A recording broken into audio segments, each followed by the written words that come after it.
Hello, everyone.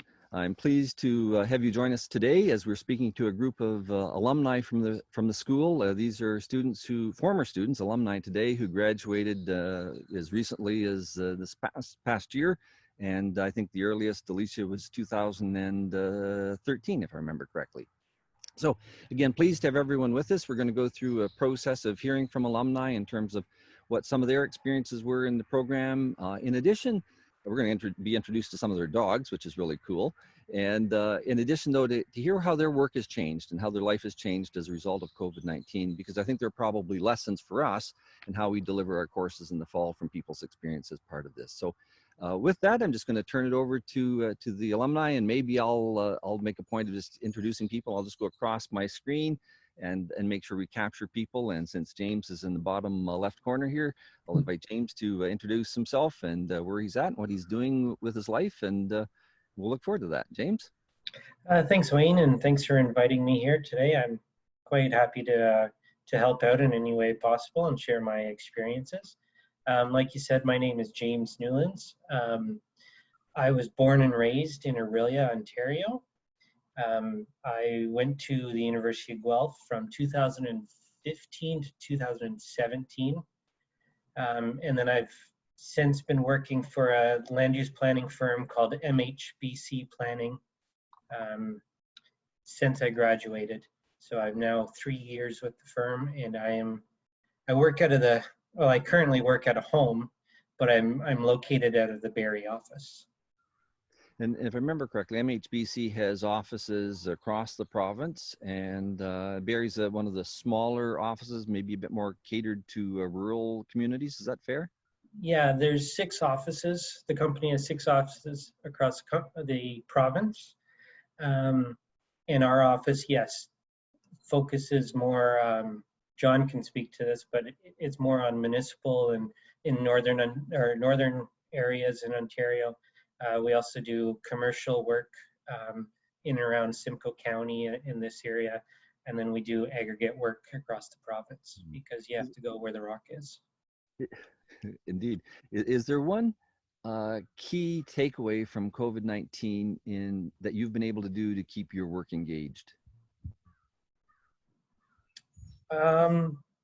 It's been a lot of, I think, a lot of discipline in keeping a schedule, because my bedroom is 2 doors down the hallway. And if I'm quite tired or I don't really want to work, there's really no one here to tell me I can't. So if I wanted to, I could easily just take some time off there, I suppose. I don't know if I should be telling everyone this, but well, this will be really good for your employer when I start to send it to them. Exactly. I might have to rat you out, James. Yeah, exactly. Yeah. But I think to me, it's been setting up a schedule and meeting regular with our coworkers and our team, and just trying to make sure we're doing the best we can to move things forward. That is in our wheelhouse, our capabilities, that we can move things forward. Anything within our control, really. That's great. Well, and thanks very much. Just as a spin-off there, one thing, because I'm sorry to hijack here, James, but just a spin-off of the engagement section of or staying engaged with work. One thing from working at MHBC alongside James, I'll give my intro a little bit later, but just one thing for me is staying engaged with clients and making sure that we're in touch with them on a daily basis to let them know that we're kind of there for them and helping them work through the planning realm together. And so that one thing for me, doing a lot of municipal work, is staying in touch with those clients. Yeah. Good stuff. And just to show it's important to be flexible and adaptable, I was going to go to Megan, but we're just going to stick with you there, John, since we have you online. Let you introduce yourself there. Sure. Yeah, so much like James, I was born and raised in Orillia, Ontario. I went to Guelph from, again, same as James, 2015 to 2017. Throughout my second year of going to Guelph, I worked at the Township of Tay on a part-time basis, 2 days a week. Then coming up to my last year of Guelph, I had the pleasure of connecting with some individuals at MHBC Planning, and they hired me full time. Continued to work there 2 days a week for my final year at Guelph. And then once I graduated, I was hired on full time. I'm much like James in my just over 3 years with the firm as well. Actually, I have the pleasure of sharing an office with him, so it's pretty cool. Makes going to work really enjoyable, eh, James? Is that what you call it? Yeah, well, I mean, for the most part. So, yeah, so like I said, staying engaged is pretty huge part of our, adapting to COVID and staying in touch with those clients. Another thing I just want to talk about with the University of Guelph and my experience was the variety of courses and kind of the rural focus. And I find that right now with most of the work I do is, I'm planning consultant for a lot of northern communities in Ontario. So for example, the municipality of Magnetawan, who doesn't have planning staff, we are hired in place of that planning staff on staff. So, being in a rural setting, small municipalities that don't have that capacity to have those staff members, we're helping out those municipalities, and that kind of focus from Guelph really helped me, help to bring that rural focus to all the review of different applications. And my understanding is your work in particular, John, takes you across quite a large geography from sort of southern northern Ontario to up into the north, does it not? Yeah, so my focus there, I guess the most southern municipality that I have the pleasure of working for is the Township of Georgian Bay. But we also are the planning consultant for Moosonee and Sioux Lookout. So that's very like James Bay area. So, we cover a wide spread. Those are just a couple. We have probably a dozen or more municipalities that we're the planning consultant for. So, those municipalities definitely are in that rural setting, and Guelph's definitely helped me in that regard. Very cool. We'll just mention the north, and this is there's the north and there's the north. So why don't we go to Alicia next, actually, because sorry, Megan, we'll get back to you in a moment, but it just seems to make sense to continue that theme. Whereas you deal with north in the Ontario context, Alicia, you're way north. So welcome, and perhaps if you'd like to say some of your background as well.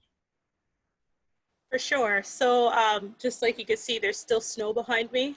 So, and there are no trees. So I am in Kingite, Nunavut. It used to be called Cape Dorset, but the community changed the name to their indigenous name. I graduated in 2013 from the RPD program in the Canadian stream. And yeah, I've been working as a community planner here in Nunavut since 2014. And so as Jonathan was speaking, I was kind of nodding along with him because I kind of have a huge amount of, just a huge range of communities that I do work with across Baffin Island. So I provide the planning services for 12 communities at the regional level, but because of capacity issues, as Jonathan highlighted in his cases, I often do a lot of the municipal planning for the little hamlets as well. And it's been a really interesting journey, and I'm sure we'll go into how our RPD experience tied into it, but I want to just make sure we, introduce all the other people and start making these connections. Indeed. Now, when you travel from community to community, whereas Jonathan's driving for the most part, I'm assuming you're flying, correct? Yeah, so there's no roads in between the communities, and they're all fly-in. The southernmost community that I plan for is called Sanikiluwak, and it's a little bit, it's on, I guess it's as equivalent as Quebec. And then the most northern community I plan for is on, it's called Grise Fiord, and it's the northernmost community in Canada. So if I were to fly directly from those communities, it would probably be a 4 or 5 hour flight. So it's a huge amount of, it's a large, territory, and my region is quite large within that. And again, with COVID-19, what would you say is the one thing you've done to help your practice? I think I was already working very remotely. We were already relying a lot on emails and phone calls, and even my director and manager are located remotely. So engaging with them was, again, phone calls, emails. So I feel like when they told me to work from home, it didn't really feel that much different, except I didn't have a scanner or a really nice chair to sit in. I think I was a lot like James, where early on, I realized I needed to create some structure for myself, because at the end of the day, like, you are accountable to your clients and to the people who supervise you, but it's easy to kind of float around a bit. So I think it took a little bit of time, but then I kind of really gave myself some structure, and then everything felt better after that. Very cool. Thank you for that. Megan, we're finally going to get to you there. How are things for you in Sault Ste. Marie? Things are good. Thanks for having me. I had to confirm with Brianne what year we graduated. I think it's 2016. We graduated, I finished RPD up in 2016. And then I went right into consulting after that. So I've never had, unlike probably most people, I've never had municipal experience working for a municipality, just with municipalities. So I started with consulting as soon as I graduated, and that was at an engineering firm. So I was an environmental planner there for a number of years. And we focused on First Nations consulting, so completing environmental work and infrastructure development consulting for First Nations. So First Nations is very much where I do all of my work. And I've almost been here a year, but recently moved north and started at a different company while still doing contracts for consulting. I work at the Invasive Species Center now, which is a government funded organization. And my role, we focus on, invasive species management work and awareness. And my role there is, again, sort of similar. I do consulting for First Nations and work with nearby and very far away communities to manage their invasive species needs. So I spent about 3 years on a puddle jumper plane, and I needed a break from that. So now I'm a little bit more rooted up north, which is nice. Very cool. Is a lot of your work focused on climate change then as well, connected to invasive species? Yeah, so right before this all happened, we were working on kind of getting First Nations Ontario sort of working group of invasive species and climate impacts, but that's sort of, it's not stalled, but we're kind of waiting until we can meet back in person again. Yeah, but climate change is very much tied into invasive species. It makes a difficult thing even more difficult. I was going to say, I can appreciate in your work how important those connections between people would be. And again, just as they are for us students in the fall, what are some of the key things that you've been able to do to help maintain some of those relationships, notwithstanding that it's hard to meet people face to face in any way? Yeah, it's a little bit tricky because a lot of my work was sort of doing that relationship development with nearby communities, and they all really closed quite early on when COVID sort of started. I think they all closed around March 16th when kind of everything happened. So a lot of my work day to day would be on the community, working with other project managers and stuff, trying to get things done. So we've switched as best as we can, but I think we're doing a good job at taking advantage because we're setting internal deadlines for ourselves and maybe getting to some of the things that were on the list that weren't getting done before. Because this will end and you won't have a chance to catch your breath. So as soon as this ends, it'll be right back to normal. So we're plugging away on the things that we can. In some ways, it's turn it to the degree one can is create some opportunity in this to, as you say, catch up on some things that otherwise wouldn't be getting done, which is totally. Thank you. The wish list. Indeed, indeed. Let's go to Neil and Mallory, who are joining us jointly, and maybe you can sort of pass the microphone between each other. And I see there's a debate going on as to who's going to go first here. But oh, and you have to introduce us to your dog too, who you had there, if she's still there. Sure, we can start with Malcolm. This is Malcolm. Okay. He attended one class in RPT. He went to a facilitation class in the fall of 2018, I believe. So he's good. He knows what he's doing. I'm Neil. I graduated about 2 years ago now from RPD. I started at Guelph in 2010, and I also did my undergrad at Guelph, so I spent a long time there, and I really liked Guelph and decided to stick around for RPD. Um, After I finished in the RPD program, I've had a pretty varied work experience over the last 2 years, I guess now. I started on a contract position with Norfolk County, and then from there I switched over to the Conservation Authority. So I worked for the Niagara Peninsula Conservation Authority for about 6 months, I think, and now I'm actually working for the town of Gravenhurst. So I've kind of done single tier municipal work in Norfolk, and then the Conservation Authority public sector, and now I'm at a lower tier in Gravenhurst, and it's been varied and greatly interesting everywhere, and it's really nice to see how everything builds together and how that experience my experience at Guelph really led to all these positions, and it was just a learning experience in each one. I'll let Mallory introduce herself now, and then we can talk about COVID things. Sounds good. So I'm Mallory. I graduated pretty recently, just a couple months ago in 2019. So my experience is not wide, but I did work for the city of St. Catharines for about 8 months, where it was mostly pretty urban development planning. And then in January, I started a position as a policy planner for the town of New Tecumseth. So now I'm up here, and it kind of went from very urban development to very rural policy, which was an interesting flip, but I've been here for a couple months and really enjoying it so far, which RPD definitely really prepared me for. So you would have been really caught in, you started a new job for what, a couple of months, and then you're switched into sort of by distance work, I'm assuming, with COVID-19? Yeah, I think I was there for 6 weeks, and then we got sent home. So kind of met everyone on a surface level and got sent home, and now just know everyone through Skype a little bit better than I ever did in person. So I know what their homes are like, right? Yeah, exactly. So has that generally been pretty effective with communicating with colleagues by Skype or Zoom or whatever tool you're using?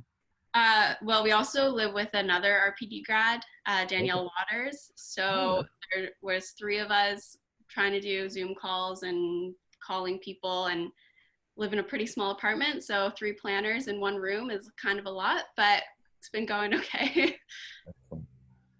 So lessons. Go ahead, Neil. I was going to jump in and add that our sort of work from home COVID situation, I live with more sort of capital P planners than I work with on a day-to-day basis. In Gravenhurst, there's only 1 other planner in a non-management role, and then when I'm at home, there's 2 other planners here. So it's sort of interesting when we're working on things and bouncing ideas around that we haven't really missed out on that in-person discussion. But geographically, it's quite varied with Mallory and Danielle working at lower tier municipalities in Simcoe County, and Gravenhurst is a lower tier in the district of Muskoka.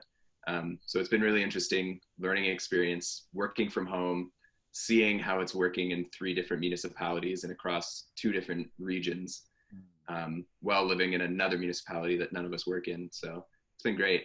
And do you have any observations and the key differences that people are experiencing in their work environments with COVID-19? Probably adoption of how everyone's going about with public meetings, and kind of the crisis response. How quickly everyone got sent home was pretty varied. And then if there was some who weren't doing minor variance applications for a couple months and getting back into the swing there. So it's been kind of interesting watching us all adapt. That's great. Yeah, it's been really interesting. Some municipalities sort of forged on and flipped public meetings directly online, and the day-to-day job didn't change that much, just location, whereas some municipalities, in Gravenhurst, we haven't had a public meeting since this started, and that's been a big thing to kind of wrestle with, and that kind of relationship with the public is, in particular in the district of Muskoka, it's such a summer-focused municipality. And there are a lot of people who have great plans to get things done in the summer, and we're definitely feeling that pressure. So that's definitely been a big hurdle, but it's also been a great way to engage with the public, just because we have so many inquiries, and showing that we are still working on those and maintaining the schedule that everyone else has talked about. So it's been a very interesting work environment. That's great. Well, thanks to the two of you for those comments, and say hello to Danielle for me. Alex. Yeah, thanks for organizing this, Wayne. It's good to see some familiar faces and meet a few new ones. So I'm Alex Petrick, and I currently work for a small consulting group called Wilton Consulting Group. We recently moved from Guelph to the Fergus area, so I'm still fortunate enough to be in Guelph, I guess. Our group does a bit of research and engagement that focuses on rural development, but also on, in particular, on agriculture and food. So we have more of a foot in that, as opposed to looking at like municipal planning and bylaws and that sort of thing. I graduated from RPD shortly after Neil, I think about 1.5 years ago. I stayed on to do a little bit of research with Ryan Gibson, who's currently a faculty member there. And in terms of background, I feel like I had one of the more interesting backgrounds of some of the people in the class that Neil and I were in, because I came from a master's of applied mathematics and then hopped into rural planning and development. So there was an interesting transition.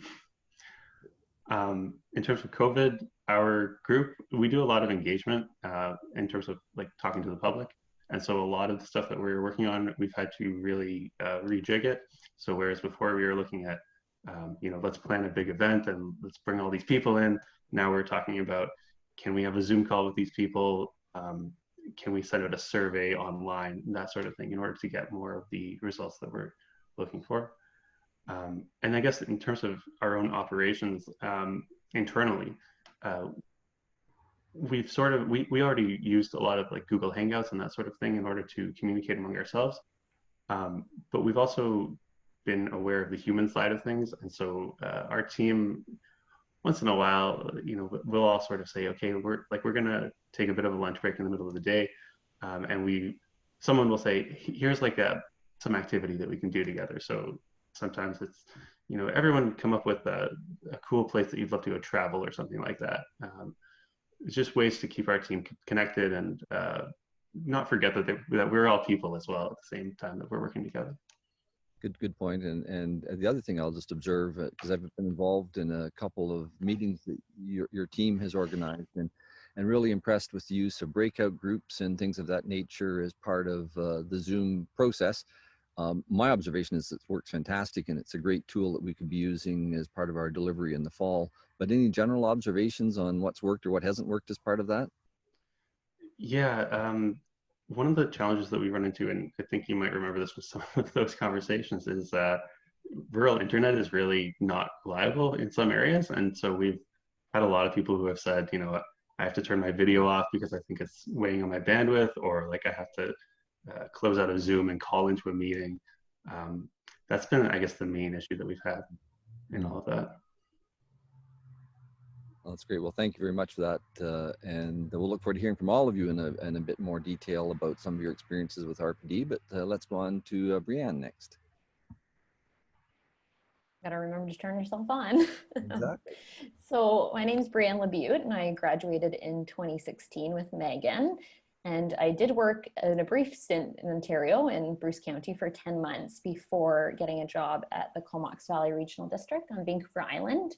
So that's where I'm originally from. And I just couldn't hack the winters. I thought I would last longer in Ontario than I did, but back to the temperate rainforest for me. So I've been working at the Comox Valley Regional District for a few years now, and regional districts are not the same as counties, but similar. We cover quite a wide geographical area. And I initially started out my planning career in development planning, which I think is a great place to start. But now I've moved into more of kind of a policy project position. And so I do anything now from managing air quality initiatives to climate related projects to do with corporate carbon neutrality and energy efficiency, and then also still some of that long range planning stuff like regional growth planning. So I've definitely morphed over time, and I think that's what the cool part about planning is that you can morph as you go.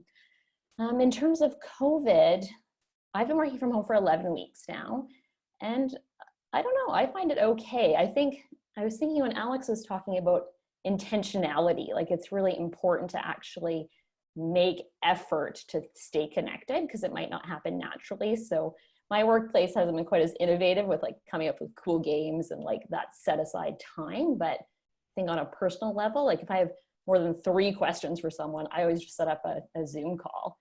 And then we get to have a good chat. Well, instead of just emailing, like the emails have gotten kind of out of control. You get 4 times as many emails as you used to. So just being intentional about having that time to actually talk to another human. And I work in an open concept office where we're sitting about 2 feet from each other. And what's been nice about video calls is you actually have a bit of privacy to kind of get to know people and to kind of deepen your relationship a bit that you wouldn't have that in the office because you almost feel like you're interrupting everybody by talking a little bit about your personal life. So that's actually been a benefit. And I think that everybody's getting really good at this video call stuff. So it doesn't replace the real thing, but it's starting to become pretty close. It's pretty amazing, actually, isn't it, how well the technology works all in all. A couple of things you mentioned, the use of technology, but the other thing I just wanted to ask about, of course, you're from British Columbia, you come to Ontario, you study at a university here in Ontario. Obviously, the case studies are going to reflect that, a lot of that local experience and so on. How has it been going back to BC with a degree from, from Ontario, where you would have learned more probably of the Ontario system than you did of the British Columbia system? Absolutely. Well, I think Ontario has the most complicated planning system possibly in Canada. So if you can figure out the Planning Act, like you're good to go. You can go to other provinces. We have the Local Government Act, only has a little section on planning. So I didn't find the legislative framework that hard to convert to because it's quite a bit simpler. Certainly the issues can be quite different. I still deal with a lot of rural issues, but I deal a lot with coastal stuff now, which I wouldn't have necessarily learned at Guelph. But the real benefit, I think, to going to Guelph is that rural focus, and planners in BC don't really have that. There's a lot of programs that are called like urban and regional planning, but they certainly do way more of the urban stuff. And so I found that to be a bit of a competitive advantage when applying for jobs at regional districts in BC, having that background in Ontario. And there's so many synergies too, like people are talking about the insurance impact of coastal flooding. So we're starting to be able to show and map where those areas are. And I brought up in a meeting the other day, I said, it's the same as the gravel pits in Ontario. People were going on about property values and what's the local government going to do about it. So there's all these parallels, even though the issues are actually quite different. It's true. Thank you very much for that, Brianne. We'll look forward to hearing some more comments from you. And last but not least, Jen. Awesome. Thank you so much for organizing this. Yeah, my name is Jen Burns, and I graduated from RPD in 2017. Like many others, I spent a long time at Guelph. I did my undergrad at Guelph and then transitioned right into my master's. I'm originally from Toronto, but during my time at Guelph, met a farmer, and now we live in Drayton, Ontario, and I'm a planner with the Huron County Planning and Development Department. I've been there now for almost 3 years, I think. So right as a student, I started, and then I took on a contract position, and now I'm full-time, which I'm very grateful for. So I really enjoy my work in Huron County. I provide planning services for 2 of our lower tiers. So the township of Howick and the municipality of Morris Turnberry, both are very rural. So don't really have any downtown cores or any sort of urban planning experience. But the one thing I really love about our department is we're very collaborative. So if the planner for Goderich or South Huron or anything like that has an interesting file that they think either I would benefit from or they need some help from, we always work together. So still getting a lot of urban experiences, which is really nice. As far as transitioning due to COVID, it's actually been, I mean, I caution myself in saying this, but it's been the best thing to happen to me on a professional level. Our farm is an hour and 20 minutes away from Goderich, which is where our main office is. So just the ability to fully work from home. My husband's also working from home. Actually, he just came to say to me, he's like, Jen, is there internet problems? So far I'm doing okay, but no, it's been really awesome to be able to be at home and still be so connected to all of our other planners. I'm finding the biggest difference, like in a normal week, a lot of us spend some time working in our local offices, and so we are apart. But now that we are all apart all the time, we've really implemented some awesome remote communication skills and time. So Zoom is definitely our lifeline during this period, and I anticipate it will continue to be as we transition into the new normal, whatever that might look like in the coming future. But we are all always on Zoom chat. So we have 2 different Zoom channels, one being our kitchen chat. So anything that you would kind of talk about at the coffee machine. Actually, I got the name idea from Meg. She said that they had Timbits in the Kitchen as one of their channel names. So yeah, just really trying to keep alive the not work chat and the personal side that we all look forward to when we go into work. And then we also have our planner quick question chat. So if you have any challenging files or just something that you want to bounce something off of somebody else, you can just put it into that chat function. So that's been really, really helpful and really awesome.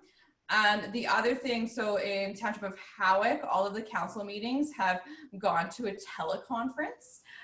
So just because of the rural internet connectivity issues, Zoom wasn't really a great option for Howick. So everything is done by the phone, which, I mean, so far it's been okay, but it is a little bit challenging as there are some counselors that go into the Howick office and it's difficult to hear them. So if there's any questions or anything like that after you present the planning report, it's a little tricky that way. So far though, so good. Haven't had too many contentious applications where the phone lines make it a little bit jammed up. So I'd say so far it's been okay. And then in the municipality of Morris Turnberry, we've been using Zoom for council, and that's been great. So I've had a council meeting last week or the week before for an old order Mennonite file. And I mean, it is interesting in the sense that obviously they don't have Zoom and they need to travel quite a distance to use a payphone. So they had actually retained a planning consultant who represented them at that meeting. But I had asked them, I said, you know, would this be okay if you didn't have a planning consultant? Like, what would you have done to represent yourself? And they said, oh, no problem, Jen. Like, we would have driven to the payphone to phone in. So, I mean, it is interesting to see as we're using these technologies more and more, how different communities are adapting and how they're able to still engage in a meaningful public process. So that's been a really interesting part of my job. And I would say, yeah, I always hesitate to say this, but I'm really thankful for COVID in a sense, just as far as my like work life of being able to fully work remotely at home, but still having the connections with my co-workers. And interesting as you mentioned that, because I'm thinking of particularly for any students that have children, right? The opportunities diversify themselves in different kinds of ways. I think in a positive way, perhaps for incoming students. The other thing which I just want to touch base on for a second is people, I think often, and be interested in your perspective in this, Brianne, they come to Ontario and the view that they have of Ontario is based on the GTA because that's what the media dominates the vision of Ontario as being about. But when you get to the part of the province you're in, Jen, I don't know what the population of Drayton is, but 250, 300 people probably. The population of Goderich, which is the largest town in the area, is 7,500 people. In my view, once you get sort of west of Kitchener, Guelph, this part of the province is as different from the GTA as Saskatchewan is from the GTA. It's quite remarkable to think of the diversity that exists here from that perspective. And I'm seeing 9 heads on the screen nod in agreement with that comment. So thank you for those comments, Jen. Let me just open it up now.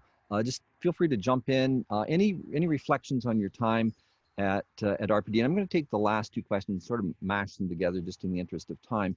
But it's a question around your experience And it's a question around the community that you experienced as part of RPD, and perhaps that community I observed that it still exists for many of you as well. So just feel free to jump in with any comments on your experience, any comments on the courses, particularly if you took any distance courses, and in addition to that, your whole perspective on community. So just open it up. Yeah, I could jump in here and just saying that the community that is fostered and that exists within the RPD program is so strong. And I think one of its greatest features, and just even looking at the screen here today, there's still so many folks that I keep in pretty good contact with.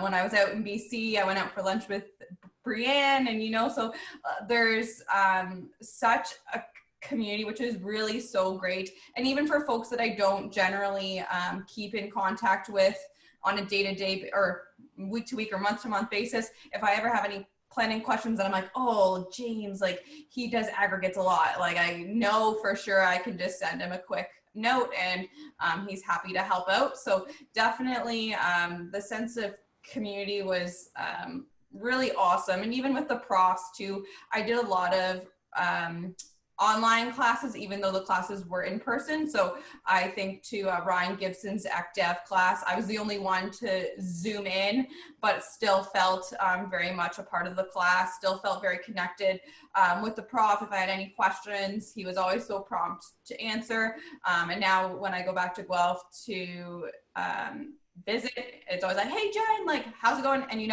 I never really even had an in-class class with him.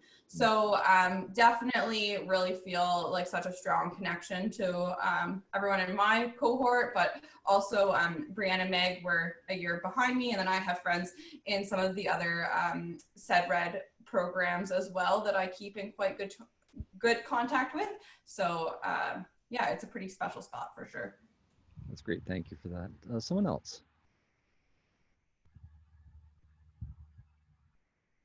I can jump in a little bit on the. When I abdicate my role for guiding people, everybody starts to talk at once. But I think I saw Jonathan. I think you had started there, so why don't you continue, and then we'll go to Neil and Mallory.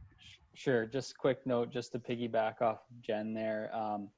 She alluded to like the relationships with professors, and that one thing that I really noticed coming from my undergrad to doing my master's at Guelph was how approachable and how you don't feel like just a number. Like when I was doing my undergrad, I felt like, oh, okay, like this guy's been, seeing so many students and you're in these large class sizes. But when it comes to Guelph, like you don't feel like a number. You build those relationships with the professors, and they're always willing to help you through or discuss different planning topics. So I think that's one thing that I always reflect on and, hold it close to me to keep that experience. And yeah, those relationships are really important for me.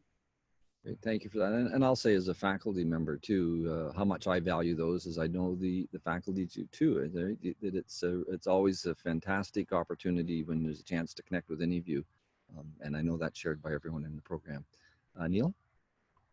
I was just going to say that I think one of the strengths of SEDRED is just when those connections are made. I know my first position at Norfolk County, I certainly had a chance to talk to planners who were working there before I started there, just through connections to SEDRED through the different programs, whether that be the PhD Rural Studies program or other people who had gone through RPD in the past. And things like the RPD network is really quite large. And when I started my position at Gravenhurst, John, who I had met maybe a handful of times, saw the update on LinkedIn, and immediately, I think within a couple of weeks of me starting there, I had an email from John saying, welcome to the area. It's fun to have RPD grads sort of moving to the middle north, I guess, and just that he was in the area as well. And sure enough, a few weeks later, there was another question that came across from John about some work that MHBC was doing in Gravenhurst, and it's just it's really fun to see that community exist even after you leave RPD, and even amongst people who you weren't necessarily close friends with.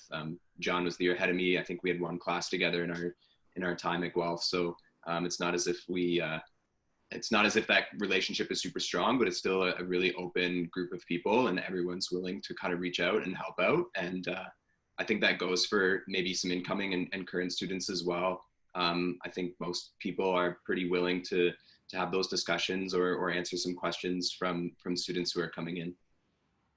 I think it's a really interesting point you mentioned, Neil, around the circle or the network of alumni that exists, and it sometimes it'll just happen sporadically, right? You're at a meeting somewhere, and oh, are you? Oh, and then all of a sudden you realize you're connected in some fashion. And I'm going to guess Brianne has probably run into people in BC, I'm guessing, that would share that background as well.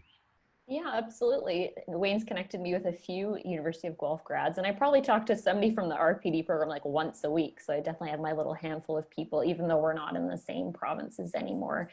And I'm just reflecting on what it might be like for current students. And I don't think they should be afraid that they're not going to make any connections, because I think that they still will be able to, and to really try to focus on some of the benefits too. One thing that I'm noticing is that because we weren't forced to use the technology before, we just weren't. So now I could see there being online courses where, Wayne, you could have experts come in from all over the country and give presentation, and it's like this, where it's interactive. That might not have happened before if there wasn't budget to fly that person out, for example. So there's also going to be a lot of benefits, I think, that come from using the online platform. And online courses have gotten way better than they used to. I used to hate doing things online, and I just took one recently through Railroads in Victoria, and they're way more interactive. It's not like signing on and just watching a presentation anymore. So just to let the incoming students know that things are adapting, and it's probably going to be better than maybe some of their online experiences they may have had in their undergrad programs. I think that's a really good point. And this whole notion, you know, because I can remember in the past arranging for folks to come into my courses, and you're trying to find a date that works for people. And my observation is that actually online, it's easier to line up people to contribute in a fashion, because you don't have, you know, for John or James, for example, it's a 2-hour drive down to Guelph, I think, from Barrie, thereabouts. And all of a sudden, you know, you lose the biggest part of the day doing something. Whereas this way, you know, a contribution as part of a group discussion can occur much more easily, or yourself from British Columbia, or Alicia from the north, right? There's an opportunity to engage people. So good points. Thank you for those. But it's always worth it when we go to Guelph. Pardon me, what was that again? It's always worth it whenever we have the opportunity to go to Guelph.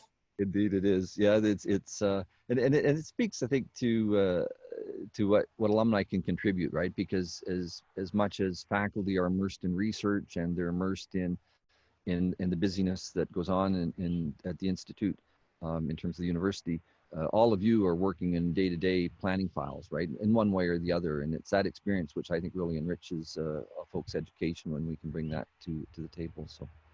Thank you for that.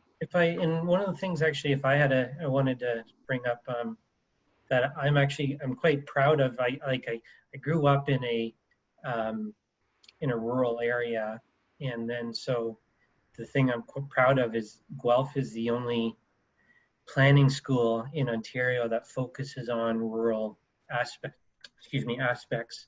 I believe there's 5 others, and they're all mainly urban and regional planning. And yes, I understand that there's a huge need for planners in the GTA area. But like we've discussed before, there is a lot of province that's outside of the GTA that doesn't necessarily have to focus on urban areas or urban issues as much as they may have rural things. And so I've just enjoyed the opportunity to go to a school that's very well renowned for its rural studies and rural issues that you can learn about, and then get the opportunity to work for a company that realizes that I have a passion more for rural stuff. And so the work that they give me is more rural focused. I don't have as much of a passion about helping build the next biggest skyscraper in Toronto. It needs to be done, and I'm happy people are doing it. But at the same time, there's other things in this province that we can look at, and I enjoy doing that sort of thing. And I think without the opportunity of going to Guelph, then perhaps you wouldn't get that sort of focus from a rural lens that you may have gotten if you went to another planning school. Let's hear from someone else. Then I'm going to, we'll wrap it up with one, we'll go around after I hear from 3 or 4 more people so you can anticipate this question because it's a little bit on the fly. One word of advice or one sentence of advice for incoming students in the fall. So who would like just to contribute on this current theme though of thoughts on their experience with the program? Megan. I would say, Jen and Brianne can both confirm this, like what I dedicated my energy to in the program was not First Nations work, and that's now where I am and kind of where I'm going. So don't be afraid to explore things that you don't think you have an interest in or that you don't see yourself working in the future. Like, take the time to dabble around. Don't pigeonhole yourself. I think that is truly the most important thing. If you're not good at something or you think that you don't have skills in that area, then do that. Go and do that and build that portfolio for yourself. I think it's definitely the time to look at everything that is being offered, because once you're working, it can be sometimes harder to jump around once you've sort of got a specialty. But yeah, don't be afraid to jump around and explore. I think that's a really good point because again, in the program, people will take 10, 12, or 14 courses if they're doing the MSc, depending on which stream they're in. And it really is that opportunity to do things that might be outside of your normal area of interest or what you think is your area of interest, and you need to diversify. I think that's a really good observation. Thank you for that, Megan. Alex or Mallory or Alicia? Well, I was, sorry. I was just thinking about my experience in the program as well a little bit, and it's interesting that in different years, it's always kind of the same tone, you know, where there's a lot of people who do, you know, come together and learn from each other and then just build these really great nodes of community, you know, where there are people in the program that I'm still very close with. Like, I talk to them all the time. And even the folks that I don't talk to all the time, I'll see them at conferences and we catch up or, you know, whatnot. And so I think that's one really great aspect of the program, was just that sense of community. And I think if I was an incoming student, and myself, I went to Western for my undergrad. It was a very large program and a large class. So it was interesting to come to this very small setting, you know, and and so I think that was a really great aspect. And I would say the incoming student, if you guys are kind of now relying on this video chat world or calling or whatever, find a way to connect with one another and have those little like small talk moments with each other. Yeah, and then just going forward, yeah, just enjoy the process. I kind of liked what Megan was saying, where, you know, you think you know what you want to do or you're going to do, and then you just kind of have to open yourself up to whatever comes. And even once you're doing that, it might change again, and just staying positive through that learning process. Very good, thank you for that. I just got a message from Mallory and Neil that they had to step out for another appointment. So thanks to them for participating. I also have to step out. Oh, and thanks, Megan, Wayne. we're just about wrapping up here in any event. So thank you very much, Megan, for joining us. And I'm going to give a word to Alex here, and then we'll just do a final wrap up. Alex, any observations you have? Yeah, I guess I would echo a lot of what other people have said. I know my thesis topic ended up changing like 20 times during the course of my degree. And I think that's another thing that Wayne, you sort of alluded to, is that there are different ways of completing the program. And so if one wants to really go on and do some more academically inclined research, there's that option. And there's also course-based options for people who want to focus more on community work and that sort of thing. The other thing that I think in my time in the program I saw growing over time was there is a bit more of an inclusion of technical aspects. So working with official plan documents and zoning bylaws and community design and those sorts of things. So I don't know exactly where it's at right now, but I know that it's been a topic that the faculty has been trying to increase in recent years. Good stuff, thank you for that. So I'm just going to do a bit of a wrap up, and as part of that, I'm going to invite, if anybody has a one sentence word of advice for incoming students for the fall, then let's hear that, and then we'll say thanks and adjourn. So anybody want to go first with a word of advice or a sentence of advice? See, James, your microphone is off, so I'll turn to you. I can. My advice is, I think if you're doing this, well, it'll be more than one sentence. I apologize, but if if you're, if we have to be more online based this year, or for the students, I think it's even more important than ever to get involved with your peers and with the professors in the program. They'll be able to keep you on track so you don't get lost. And if you don't have as much of the face-to-face contact, I think making sure to still reach out, because I know that they still want to see you succeed in your well-being and everything. That's great. Thank you for that, James. I'll just go around the screen here. Alex? I think just generally to be in touch with your academic advisor. They in particular want to see you succeed, and they're often your first point of contact for getting through the program and navigating everything. That's a good comment. Every student coming in will have an academic advisor that is there, and part of their role is to assist in that regard. So thank you for that. Jonathan? Yeah, I think one piece of advice, I think you come in with an open mind and, take a lot of courses that you don't necessarily think you'll like, and who knows, like you might end up really liking it. And in that final year when you're writing your major research paper or your thesis, like you can take all that knowledge and apply it where investigate a topic that you really are interested in or want to know more about. So I would say keep an open mind and learn lots. Super, thank you for that. Alicia?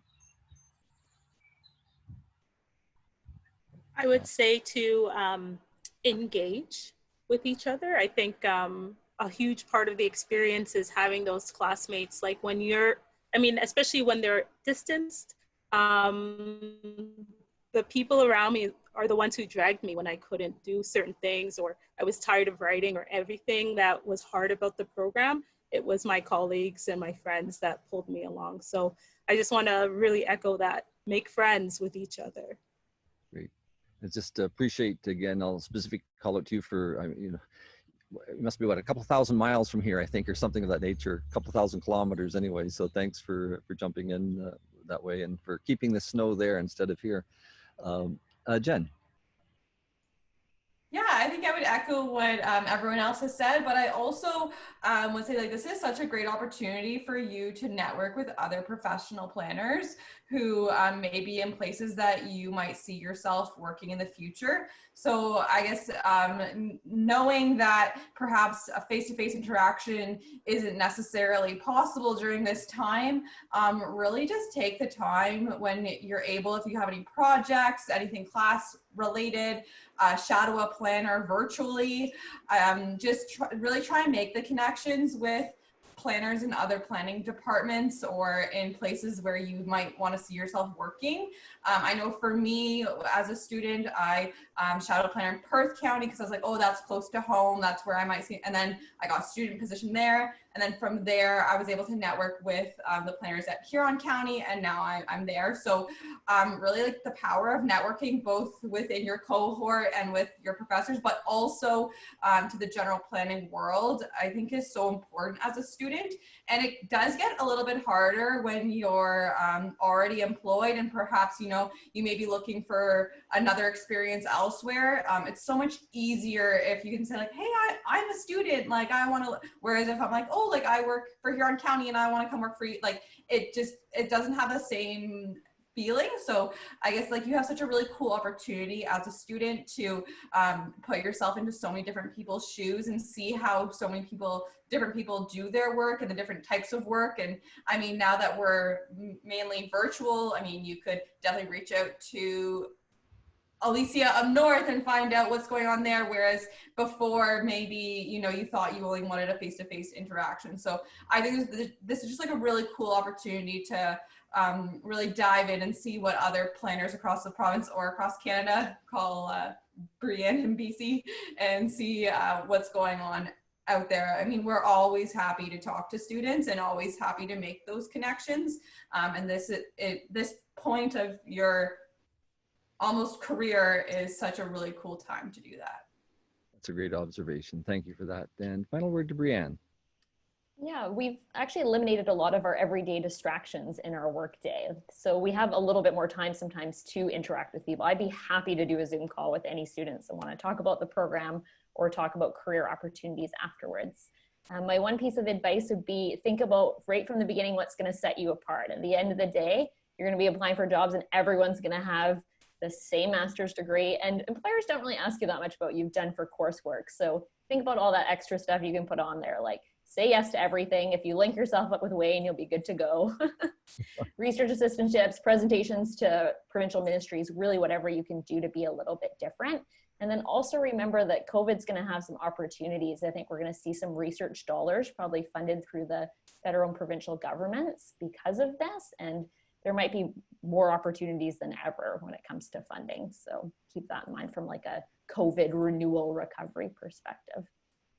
Thank you. Thank you all for those comments. For me, in my role over the years with the program, it's been my absolute pleasure to work with folks who've gone on to fantastic careers and do great things in the communities, both within Ontario, within Canada, and internationally as well. And all of you are a living testament to the good things that are happening in the program. So thank you again, and I look forward to when we can connect in person one of these days. All the best. Thank you. Take care. Bye-bye.